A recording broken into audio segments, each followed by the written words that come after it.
pledge allegiance to the flag of the United States of America and to the republic for which it stands, one nation, under God, indivisible, with liberty and justice for all. Tonight's meeting being both video and audio, taking the meeting as the audience screen, so please inform the board at this time. Thank you. Okay, we will go to meeting minutes. Mr. Selectman. Chairman, I make a motion we accept the minutes of July 12, 2016 as written. Second. Motion's been made, seconded. Any discussion? None, all in favor? Aye. Mr. Chairman, I make a motion to approve the minutes of June 14, 2016 as written. Second. Motion's been made, seconded. All in favor? Aye. And lastly, the minutes of July 20th, 2016 as written. Second. Motion's been made, seconded. All in favor? Aye. We'll go to old business. Selectman Gagner, you have any old business? No, I'm good for now. Selectman Richards, you have it? I have one thing, folks, under old business. We have the invite for the Purple Hearts reception, which is going to be at the Senior Center on August 7th at 2010, August 7th at 2016 at 10 a.m., excuse me. I will read the invitation. This is up on the cable access, by the way. You are cordially invited to help us honor the Warren's Purple Heart recipients. The Veterans Council will be hosting a Purple Hearts Appreciation Breakfast on Sunday, August 7th, 2016 at 10 a.m. at the Warren Senior Center. All fellow veterans, family, and friends are warmly invited to attend this free breakfast, which has been made possible due to the generous donations from the following: the Warren Patrolmen's Association, the Warren Ambulance Association, the Warren's Firemen's Association, John Fiegel and family, and the Dunkin' Donuts on 1300 Main Street. If you do plan to attend, please kindly reserve RSVP by August 3rd, 2016 to, I will read the telephone number, 774-922-2654, or to Miss Rebecca Sarah at her email address here at the town at Sarah, A-C-E-R-R-A, at warren-ma.info. Once again, that's August 7th, 2016 at 10 a.m. at the Warren Senior Center, the Purple Hearts Veterans Breakfast benefit. That's all I have, folks. Mr. Chairman, I was just, Becky would like, if you are planning to attend, she would like an Irish feast. Yes. She'd kind of like to know how many people she's going to. We do need a head count food-wise, so greatly appreciate She it. knows there'll be some walk-ins, but if you are planning to attend, please. That is all I have, sir. So, of course, or excuse me, comments and concerns. I'm sorry. Comments and concerns. Yes, Stan. I have a question. At the town meeting, Mr. Gagner made a statement that the building is condemned. I've walked the building twice, and there's no condemnation plaque on the building. Okay. Mr. Gagner, you want to respond to that? I'll pass that off to Adam. Or Adam. Kind of the question was, is the T-Bose building, Mr. Selectman Gagner? I don't have the right to condemn a building, that's the building Right, department. that's but Jack. Yeah, that's the building department. The building is, you know, considered dangerous for, you know, for any firefighter entry or anything like that. We're not gonna do any interior operations on that building at this point due to structural concerns and whatnot. No one is allowed in the building. Any combination order comes from the building department. But I guess the question, to answer your question, so, I mean, as far as you know, Adam, there isn't a condemnation order at this point in time? There could be, I'm not aware of You're not one. aware of it, I'm not aware of one myself. I was under the impression that it was condemned, because they're not allowing. It's not anyone. occupied, we're not allowing anybody in It it. I should be, can it tell you should be that. posted by the building inspector. It is to be condemned. Correct. So at this point, not to answer for you, Mr. Gagner, No, go for it. I don't believe it is. It might have been, but I don't believe it is, but we'd have to check with the building department. I on that. called Jack 2 days ago, I haven't been asked. He hasn't responded back yet, okay. We can ask him, we can find out from Jack. We can put a request out to Lorena to find out if one has been issued. But I don't want to answer that at this point in time. I'm not sure. I can't give you a definite answer now. Thank you. Anybody else? Seeing none, okay. Correspondence. Mr. Mr. Glad you Bissell. got some stuff this week. Got a lot.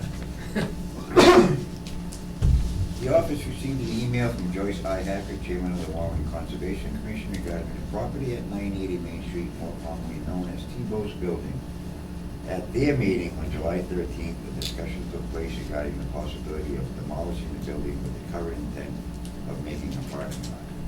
The Conservation Commission looked into the need for a filing and found that the work to take down a building built prior to 1966 due to a fire is grandfathered, allowable without a permit. And any repairs to pavement can be performed as long as the work remains within the existing footprint. Ms. Ihacker did go on to say that a notice of intent must be filed if any work is performed that extends that pavement within a 200-foot riverfront area. She has contracted the contractor who is anticipated to do the work to advise him of the same. Do you want to comment on it all, Mr. Gagner? No, pretty much speaks for itself. We've been in touch with Conservation, we've been in touch with the Planning Board. Basically, the owner of the building is not going to renovate, he's going to take it down and prepare it, hopefully for the town to purchase and make into a lot, so that not only after the downtown project is done will we recoup any lost spaces, plus we'll have parking while the downtown project is going on, because that is, if anybody's gone through downtown while they've been doing some of the work and trying to get anywhere, it's none too easy. So any way we can add some additional parking is only going to benefit everyone, including the businesses downtown. How are they gonna designate the parking if it's gonna be gravel? To be honest with you, Mrs. Solz, I don't think we could actually make that determination yet as to how we're gonna designate. Yeah, I mean, if It's only gonna be you're gonna gravel, there's not have gonna be line gravel. spaces. I mean, we would like to do something with it down the road, but just for now, it'll be gravel. I don't know how you would mark it to start, Yeah. because it's just gonna wash away or it's gonna move away, and it would Just be don't nice. park too I close to the car next to you. Visually, I visually see maybe parking in the front and the back of the lot, maybe something on the side, we're trying to leave the center open. But I guess it would probably depend on how you're able to enter into the lot as to where you could possibly park. There's two entrances. There's one on the side that Yeah. goes across from the bank, and then you have the one right on Main Street, right in front of what's now the water department.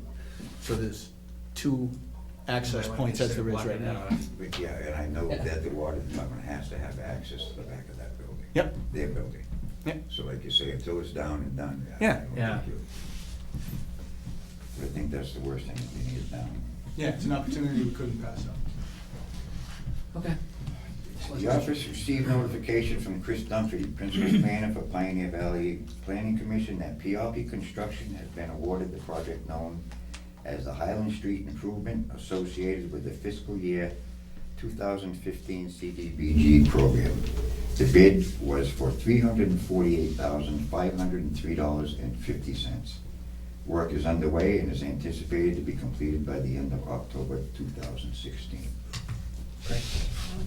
You're gonna see that get completed. Yep. The office received notice from Fire Chief Lavoy that full-time firefighter EMT John Williams has submitted his resignation from the department as of August 7th. He will remain on an on-call firefighter. At this time, Chief Lavoy is respectfully requesting to hire firefighter EMT Matthew Bono on a temporary full-time basis beginning August 8th, 2016. Mr. Bono has been a call member of the fire department for some time now and will be able to fulfill all requirements until a permanent appointment is made. All right, Chief, I'm sorry. Chief, so I got a couple of questions. So moving this gentleman into this position, are you still posting? My intent, well, I mean, it's a temporary position right now, but, you know, I'm gonna have to see exactly what comes down the road. He may be able to take that position on a full-time basis, and if that's on a regular basis, and if that's the case, then, you know, due to the amendment in the personnel bylaw, we have someone internal Right. that would circumvent that. So, So my how- intention is to only ask him for, permission tonight to be able to fill it after Mr. Williams officially his last day of full-time status, and then, you know, at that point, I can offer him give him a written letter to offer him that position on an interim status. So you're basically gonna evaluate him up until about August? Yeah, this is the August 8th, or- same thing I did before when we had an employee leave several years ago. You know, it's just a little bit easier to place someone in an interim status until everything kind of calms down and settles down, and then we can look at a full-time option after that, so. All right. I'm just asking for permission to expend, you know, the current salary line item after July, August 8th, to be able to pay that person on an interim basis. Mr. Richard, do you have any questions? No, sir. Well, so you're asking, I get all this, but I'm saying, you have somebody internally qualified, you wanna put them in there. That's correct. You're appointed by us, you're the fire chief, I fully respect your decision to put this person in there, I appreciate you bringing it to us, but it is your department, Mhm. and this person's qualified, so the I courtesy just of bringing it wanted- before us is just fine. wanted to go I through the right appreciate that. channels so But I was that just reading everyone's it, aware of what's happening. I'm just looking at it going, why do we actually have it, he has somebody, I mean, so, When we were in okay. that position before, they asked, it was asked that, just to be on the up and up, that we advise them of what was going on. We have a Okay. qualified person, it's in-house, that's willing to take the position, so, as of right now, I just wanted to allow the board to know that there'll be a little bit of changing of personnel. I discussed it with the accountant and whatnot, they're in the selectman's office, they're understanding of the situation, so I just wanted to keep the board in the loop as to what All was right, going I'm on. not trying to give you a hard time, Adam. No, that's okay, I appreciate that's it. Any other questions, guys? No? I'm all set. All right, I've worked with moving him, on. he's fully We can't say qualified. anything. I can say. All right, sir. The office received a letter from Highway Surveyor Tom Boudreau per the request of Selectman Gagner regarding an ongoing fence issue on Elm and Liberty Street. According to the information available to Mr. Boudreau, it does appear that the fence in question is indeed on town property. Mr.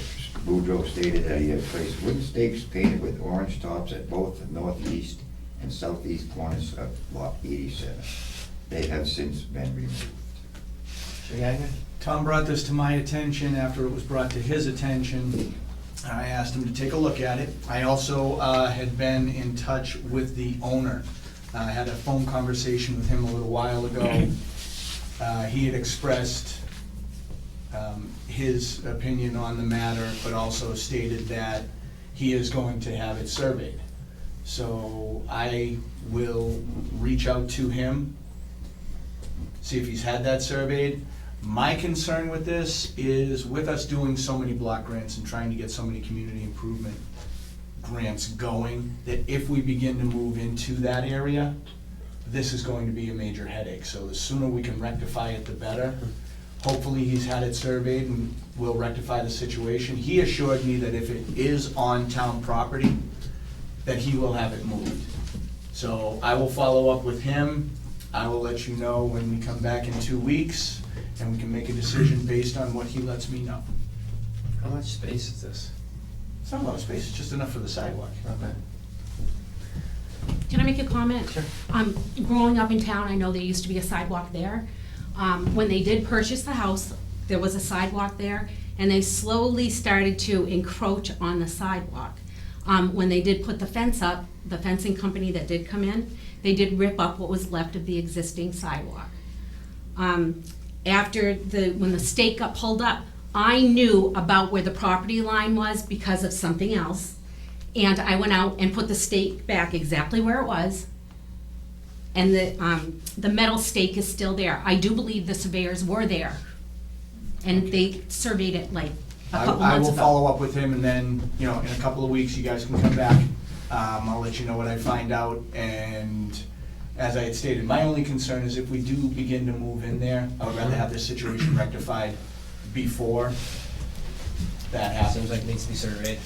I have Yeah. another concern too, Feeling, myself. In the wintertime, the fence is so close to the roadway, and you can verify with Tom and his plow drivers, there's no place to plow the snow up off the road, so it gets pushed further down the road, and leaves kind of a jut out in front of that property, so it really narrows the street as well, so.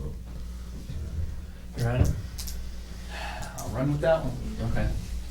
Anybody else? Yes. Now that they ripped the sidewalk up, are they responsible to put the sidewalk back? How many years ago do you think that was? By any Oh, chance, do a you long know? time. And it has been in disrepair, on that side. For your state, your claim was the fence company. Who installed the fence, actually tore up the sidewalk? Well, what was left of it. But they did, what had happened was, we're the neighbors, we live next door, and where the telephone pole is, the sidewalk stopped. They did get rid of, then planted flowers and all kinds of stuff on one sidewalk. But what was existing on the other side of the driveway, what was left, the fencing company did take up. Do you know approximately how many years ago this was? Less An than idea. 5. Less than 5? Yeah, because we gave permission to come on our property, as they were installing the other fence around the pool area and stuff to install that fence, and it was done. You know the fence company? No idea. No. The property owner had the fence installed, so. The friend's probably got a name. of the Yeah, there might be a tag on it, too. Usually There they could put a be. little advertisement. You can ask Tom to look, if Tom knows. Yeah. But I'll coordinate with the owner and Tom to see what we can get coming. If I get the fence company name, then what do I do with that? Bring it to you? You can bring it to us, yeah, that'll You can help let me us. know. Let Selectman And I can Gagner know. follow. Yep. Any information you provide, but it's gonna have to get surveyed, you know. I have a feeling. Yeah. Yeah. I see that, doesn't seem like it's getting remedied, No, sir. so we'll move forward with that. Any other questions? Seeing none. Selectman Richard? The office received Emergency Management CERT monthly report for June 2016. I did read that, sir, thank you. Number 6, the office received a call from Mrs. Amy LaCharity of 321 Bemis Road. She expressed her displeasure complaint against Mr. Ken Lacy, tree warden, for failing to return her phone calls. She stated that a fairly large oak in front of her home sustained damage back in an October snowstorm and has been concerned with the safety of some hanging branches. She is looking for help and direction in this matter, as we have talked before. So the letter came into the office, came into our office, there's been numerous requests to reach out to Mr. Lacy, to have a final look at this problematic tree. The resident has stated that he hasn't returned the calls. Have we since sent a letter to Mr. Lacy ourselves from our office, since this is arrived? Yes, I CC'd Mr. Lacy with a copy of this. And I believe he might have been on vacation last week, I think. believe that is correct. Okay. Yes. I will reach out to Mr. Lacy myself tomorrow, okay guys? I'll take this one, I'll give him a call. I will call him. You know, like we said, she's just looking Yep. for a phone call, and like you said, I think he was on vacation, Yep. but please have him return the phone. I will call. And lastly, Highway Surveyor Tom Boutro provided the disclosure that he has been hired by UMass Bay State Roads Program as a consultant teaching classes. The classes will cover topics related to the construction industry. Congratulations, Tom. And my only comment on that, Mr. Chairman, is that as long as it does not interfere with his normal Right. working hours here, that this has to be an after-hours type of deal. Maybe we can contact Tom and find out when are these classes actually being held that he's teaching. I mean, it can't be during our summer work hours at the highway department, so. I think they're 6 to 4 at this point in time. The highway, so, just curiosity on that, if we can get an answer. And that's it, Mr. Chairman. Alrighty, 7:15, we have Mr. Mike Warren here to discuss the services changes at Mary Lane Hospital. Sir, welcome. Good evening. Actually, if I could, just for a moment. Mr. Moran is here at my Moran, I'm request. sorry. I am hearing all kinds of things about what's going on at the hospital. Bay State has bought Wing, Bay State has bought Mary Lane. You know, I have 2 campuses very close to each other, and thank you very much. They are looking at the best way to ensure that services are rendered to the community. And there are stories, there are rumor. I figured I'd get the man here to give us the facts. Thank you. Well, thank you for inviting me. It's an honor to be here, and I also brought my colleague, Michelle Holmgren, our Community Relations Manager as well. So I'd just like to give a little bit of background of, you know, the Bay State's eastern region, now that we actually have 2 hospitals in this region, as well as several primary and specialty care practices in the area. So on a really high level, and by the way, my name is Mike Moran again. I'm the President and Chief Administrative Officer of the region. I've been with Bay State Health for 14 years. I was familiar with Mary Lane and how I supported it for years in my previous role. And then I ended up getting promoted for this opportunity and to take over the entire region, including both hospitals. So what that means is we have about $100 million enterprise made up of those 2 hospitals and all those services that, you know, I mentioned. There's about 1,000 full-time employees and about 115,000 lives that are in the service area that we provide services for.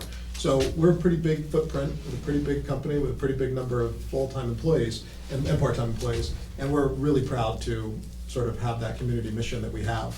And as Jim said, there's been a lot of stories about what's really happening. And it's a very important change, and I don't mean to minimize it, but it's in the scope of our overall services, it's a small change. We're gonna consolidate our inpatient services. Those are the people that spend the night.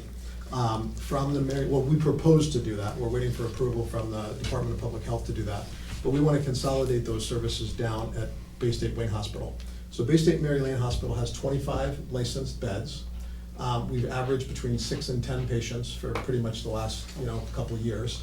Down at Wing, we have 74 total licensed beds, and about 46 of those are what we consider med-surg. So the other ones are behavioral health specific bed. So the apples to apples comparison between Bay State Mary Lane is 25, down at Bay State Wing is 46. We average approximately 20 to 23 patients down there a night. So both hospitals are, from an inpatient standpoint, are very much less than full. Ideally, you want to be at 85% occupancy is kind of the sweet spot to be efficient, to have appropriate staffing, to be able to flex up and flex down as things go. We've been at about 20% at Mary Lane and about 50% for the most part at Bay State Wing. So I'm going to focus mostly on the Mary Lane conversation because that seems to be the part that's the most confusing. So what we want to do is we just want to move those 6 to 10 patients from Mary Lane down to Wing. Currently, those 6 to 10 patients, we might have another 6 show up that end up being treated in our emergency department, and then because of their unique care requirements, might already today, even if there's a bed available, be transferred down to Wing. We might even have some that gets transferred down to Bay State Medical Center in Springfield, and we may have others that get transferred to another facility in the area. So while it sounds like a big change, it is. I don't want to minimize that. But it's really for efficiency. The most important part of the story, I think, is what we do on an outpatient basis at Mary Lane. So the inpatients, those sort of daily census that I talked about, or daily number of inpatients, that totals about 954 discharges over the course of the year. 954. We do about 49,800 outpatient services at Mary Lane every year, plus 14,000 visits to our ED. So already today, even though we call it a hospital and we get focused on the inpatient component, the largest percentage of the services by far are outpatient services, and all of those outpatient services are going to remain. So I have 2 sort of documents that I'm going to leave with these fine folks. One, some of you may have seen, I know that Jim has had this in the past, I believe he posted it, but it basically talks about the difference between our current emergency department and our satellite emergency department. If we get approval to make this change, to consolidate the inpatient, technically we lose the right to call Mary Lane a full-service hospital. So when you don't have a full-service hospital, you can't say you have an emergency department. So it's really a name change of a satellite emergency facility. And what that means is it sort of stands alone as a satellite. But if you look down this paper, it's not meant to be, insulting or anything, but it basically just illustrates that all of the services are exactly the same as what we're providing today, except for one, which actually gets an enhancement, and it has to do with some of the designations required of our nurses because it's a certified, because it's a satellite emergency facility. So we do not propose any changes to our emergency facility, our emergency department, other than the name change. And I've been working really hard with the local EMS folks in Ware, in Belchertown, in Warren, in the Brookfields, to I meet monthly personally. Michelle has been conducting trainings monthly, and we've been attending these meetings. We want to make sure that people have the right information. And part of those changes is we know that there's current services in the region that we're not providing. There's certain specialty services, sometimes we only have once a week, sometimes we don't have it all. And one of the most important things that I've been trying to do in this new role is to provide those additional services that aren't being met now. So on that note, the second page that I have here is a little bit of a sort of a note from me to both my staff and the community. And actually, let me just highlight one other thing, because you're hopefully going to see this a lot more. On this handout, there's sort of a new slogan here that says, "We're here for you." Because of all the confusion and all the rumors, actually, it was some of our nurses that came up with this on their own. They said, "What can we do to make people understand that we're here for you?" And there's nothing like a nurse. I don't know if any of you are nurses in here, but nurses are very special people. And they sort of always seem to be able to rise through sort of everything that's going on and just sort of see the simple truth of the matter. It's like, we're here for you. So we've sort of adopted that slogan, and we hope to use that a lot more. So that's up here on the corner, and hopefully you're going to see that in ads and maybe some other videos and the like. This is another piece that was just sort of developed, and it's a little note from me that sort of explains the background and the history and our vision to maintain our presence long into the future at Bay State Mary Lane to serve that community.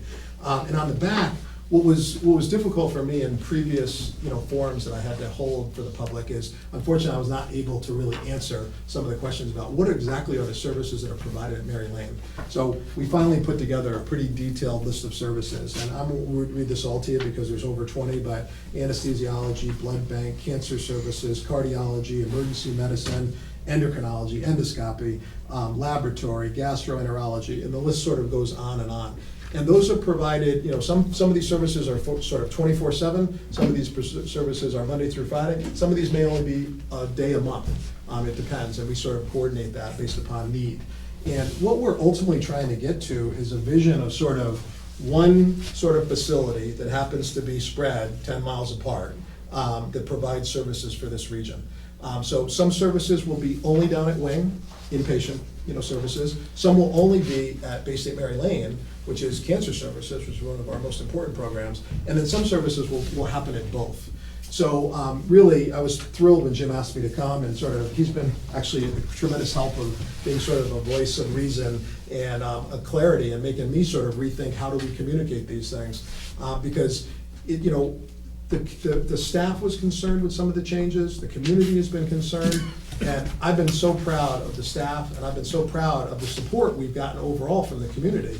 And you sort of look at, their concerns, and it really comes from a place of pride about, we love this hospital, we want to see it stay.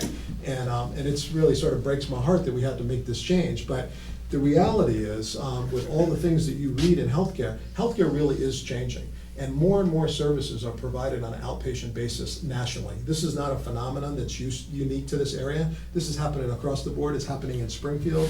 If you think about, when some of you may have had your children, you might have stayed in the hospital for a week. Now people are staying 48 hours. There's certain childhood diseases that used to hospitalize and decimate kids that now are cured completely by vaccines.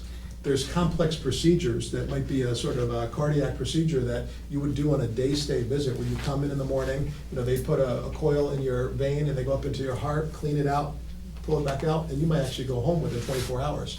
So medicine is advancing, and it sort of changes the way, inpatient stays particularly happen. So we just can't maintain sort of a very underutilized facility in two places that far apart. So again, the numbers are pretty staggering. 49,800 visits last year at Mary Lane on outpatient, plus 14,000 ED versus 954 inpatient stays. So we want to move that component of inpatient down to Bay State Wing, keep the other services, and actually expand, quite a bit of that. So I'm really excited. In the 6 months that I've been here, we actually have hired 7 docs. I don't believe we've hired 7 docs for the region in 7 years. And it's not really because of me, I can't take credit for it. It's because our system is finally really aligned in a way that understands, the role that community hospitals play, that people want to have their care local. And when we were a Mary Lane alone, it was very difficult because of that small size to have sort of this competitor down the road. Now that we've sort of taken both together, and again, this is another national phenomenon that, there's consolidations happening. You read about it in Boston, you read about it in Texas, you read about it all over, that by getting a little bit more critical mass, which really gives you a geography, which gives you the lives that you need to sort of spread, the ability to provide these services over, is what really allows us to, I think, sort of behave differently and actually provide better services to this region as we go forward. So I'm happy to answer a few questions, but I really mostly wanted to sort of thank Jim and the board for allowing me to come and make sure that you all know that Bay State and Mike Moran is incredibly committed to this region. We value the community. We're here to serve the community. We're not going anyplace. All we're doing is going to consolidate that one component down to Bay State Wing Hospital. All right, thank you. Does anybody have any questions for Mr. Moran? Question. I utilize services at Mary Lane and Bay State. Is there any plans of putting like an urgent care wing in over there? Or, the emergency room is great, but insurances, the co-pays for emergency room are much greater than that of emergency urgent care facilities. So with that added space, was there any plans to go down that road, or? The space, believe it or not, at Mary Lane is actually pretty full. So the only space that becomes available is the inpatient unit, so it's kind of up on, the third floor, and it really doesn't lend itself to that. We are evaluating as an entire system what our urgent care strategy and how to provide that need. Right now, given the fact that we're having a satellite emergency facility, to try to do an urgent care right next to it is a little bit problematic for us. But we are continuing to look at our primary care model, because really urgent care takes the place of primary care when primary care is not open, and we're trying to figure out the best way to maximize to provide that service. We are evaluating it. I don't have a specific answer for you right now, but I get that question a lot, and it's a good question, and it's a little bit tough to try and run both kind of next to each other. And we're figuring that out as a system.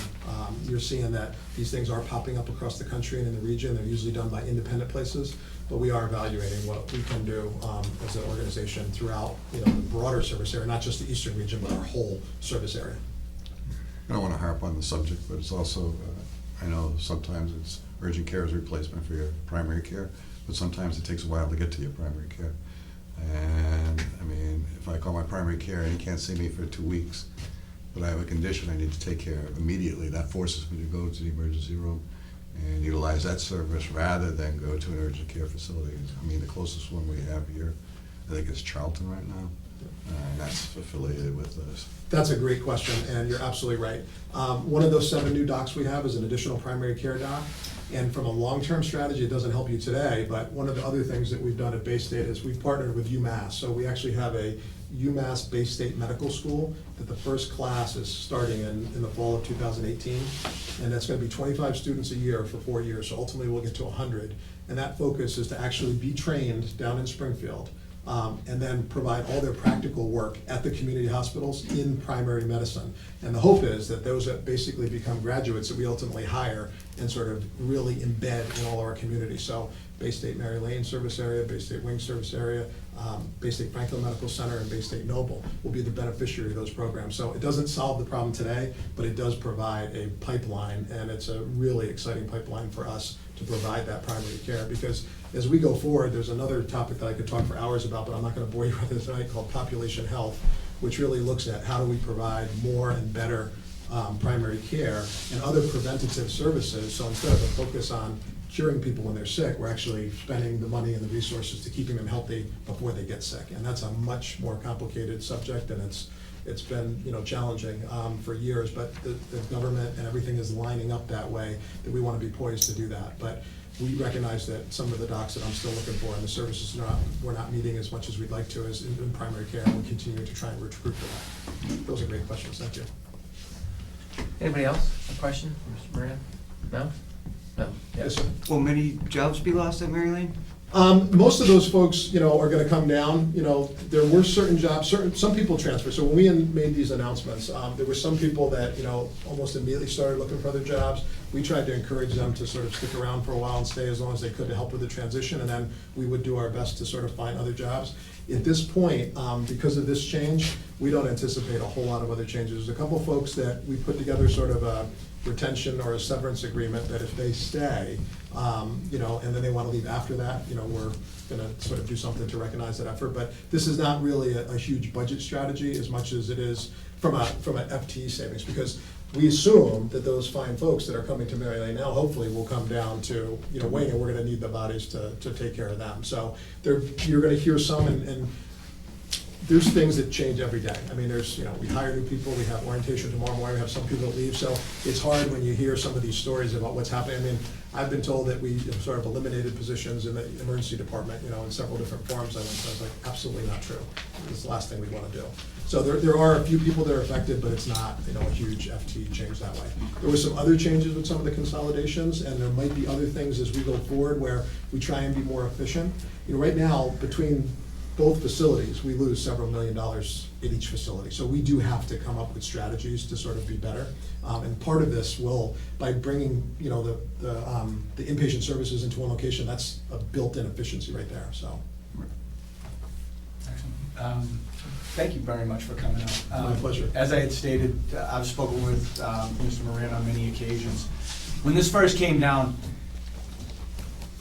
people don't like change, but change is the only constant we have.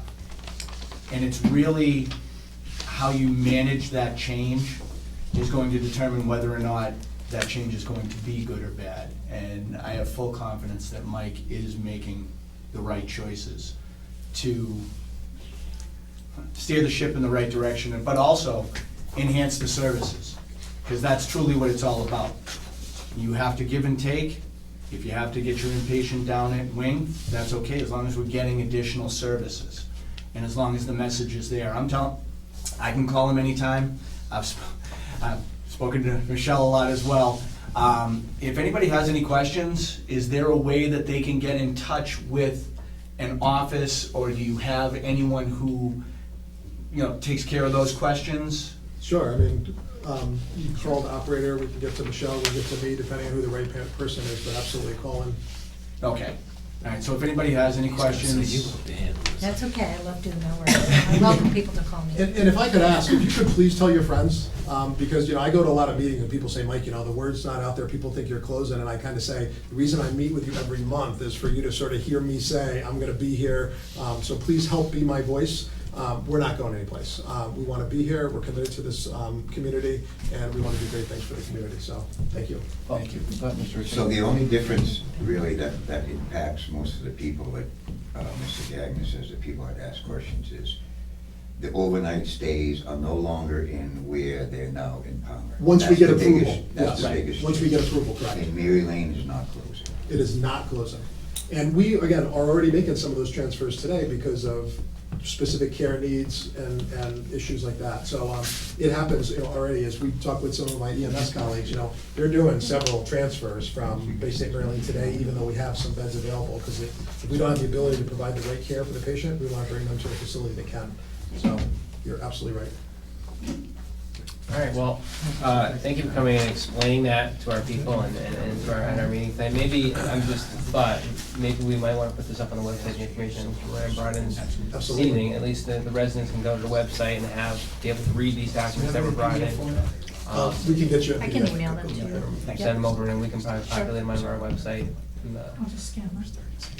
I hand these over to Loretta for later. Thank you so much. Thank you, folks. Thank you for coming in, Appreciate it. appreciate you coming in and sharing the information with the residents here. All right.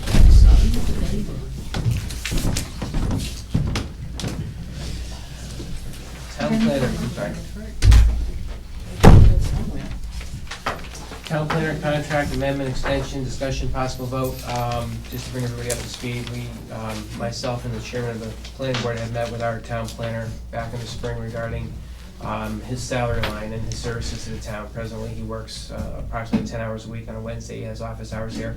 We're looking to possibly change that and make it more of a so-called per diem, or have the planning board and the chairman of the planning board set his agenda and his workload. And maybe he doesn't work on a Wednesday, maybe he has to work on a Tuesday or Thursday, or as the projects warrant. So we were looking for some clarification before we entered into a new agreement.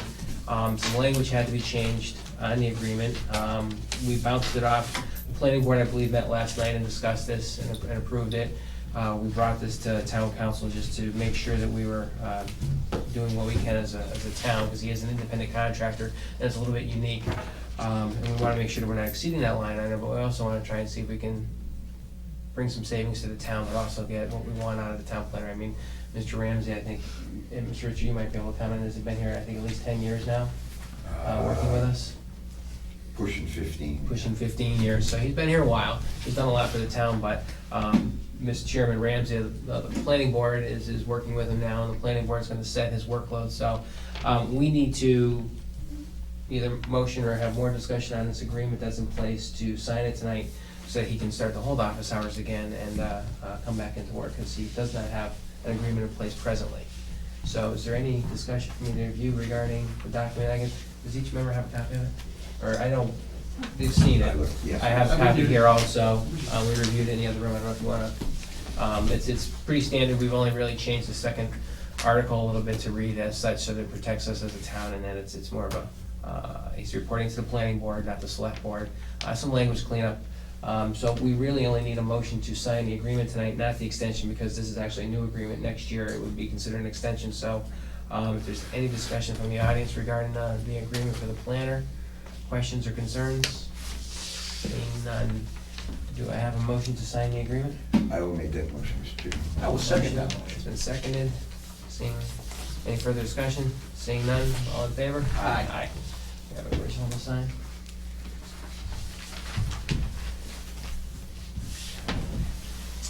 We gotta notify Bill that that's ready, because he has to sign it also. I'll let you go next. Hey, you're all right. Age appropriate. Yeah, that's what they all say. It basically comes down to as a cost savings. to the town. It is, it will be. If the work, he's not gonna get paid just for the sake of being paid, he gets paid to do his part of the work.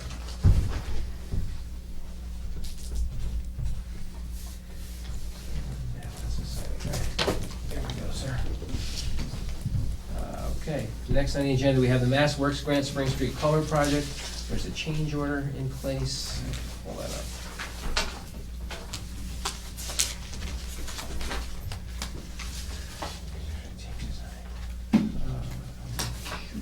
Process. So we have a change order in place for the Spring Street culvert replacement in Warren. The description of the change: removal of 2 ash trees. I believe that's A7 Prospect Street, Prospect Site, one upstream, and one downstream of culvert. Reason for the change: the tree removal was not included in the original project scope. That's on 6/28 of 2016. Pre-construction meeting, it was decided that the trees should be removed. So the only question I have is, has this been brought to the tree warden's attention? I don't know, do we need to bring this before Mr. Lacy? It's town property, it's the culvert, I don't know, how does that play in with the trees? You get into is it a public shade tree, and it's a, I'd feel more comfortable if we got something back from them. Can we, I'm gonna reach out to Mr. Lacy regarding the other issue with the tree warden. Can you want me to reach out to him and ask this question of him first before we move forward with signing the change order? I'm not sure on this one, I don't know, Lorena, do you have anything you want to check I on wouldn't this? think you would need a public hearing, but I would think just as a courtesy, you would, like you say, Well, that's talk to fine. Mr. Lacy and say, because of the project, they're in the way, All right, just so, so we cover our tracks. let's not vote on it tonight. I will reach out to Mr. Lacy and find out if he's aware of this or if there's any questions, concerns on his behalf. Are you guys okay with that? Fine with that, sir. I would even go so far as if it's okay that the chair sign it so they can continue with the project. Is that something you could do? We can sign. Make a motion contingent upon the tree warden's approval. Well, I don't think we I have. sign? hate to have them, wait another 3 weeks to have. Yep. that. We can sign it tonight. I'll contact him tomorrow, just to make sure he's aware of it. I know he was on vacation last week, so, I'll reach out to Mr. Lacy tomorrow. So is it chair to sign? I'll second that motion. Motion been made for chair to sign. Motion's been made and second. Is there any discussion, folks? Yes. I just have a question, where the funds are gonna come from for this? That's Is part it- of the Mass Works grant. It's part of that total amount that's been allocated through the grant, that we received for the project. So it's my understanding it's not additional funding being required from us. This is all built into that grant and the contingency, so nothing coming from us. So we have a motion and a second. Is there any other questions? Seeing none, all in favor? Aye. I just hate to see the project come to a standstill over a couple of Gotcha. trees.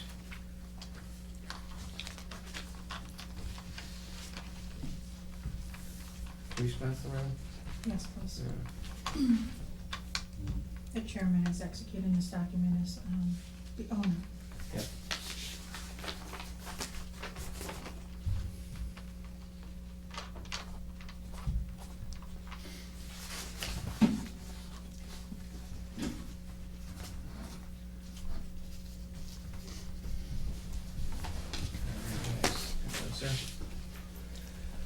Appointments, corrections to annual appointments for conservation and the police department.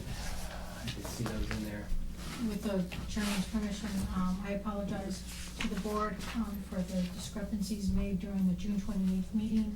The board voted on a schedule that I had prepared for them. And these changes, corrections were brought to my attention after the fact, so they're before the board now. So we have 5 or 6. Do we have the appointment slips here? They're in there. Nice. All right, so we have 1 year term. We have a 1 year term for part-time dispatcher Rachel Bagley, which expires on 6/30/2017, and the police department custodian, Rachel Begley, 6/30/2017, for a one-year term. We've recently, last week, appointed Ms. Begley to start her training for dispatch services, so I will, I guess, entertain a motion to appoint Ms. Begley into the two positions. So moved. So second. Motion's been made and seconded. Is there any discussion? Seeing none, all in favor? Aye. Aye. And we have three 3-year terms. Police Department. Part-time police officer David A. Mellon, which expires on 6/30/2019. Part-time officer Renee P. Cote II, which expires on 6/30/2019. And part-time officer Christopher Matzik, which expires on 6/30/2019 also. Any discussion regarding those three positions, appointments? No? Seeing none, do I have a motion? So, motion's been made, seconded, all in favor? Aye. Those have been signed. Treasury warrants and invoices, Mr. Selectman Richard. Motion to accept warrant number 6 dated 7/18/2016, the amount $41,155.72. Second. Motion's been made and seconded, all in favor? Aye. Warrant number 5 dated 7/18/2016, that amount $159,867.62. Second.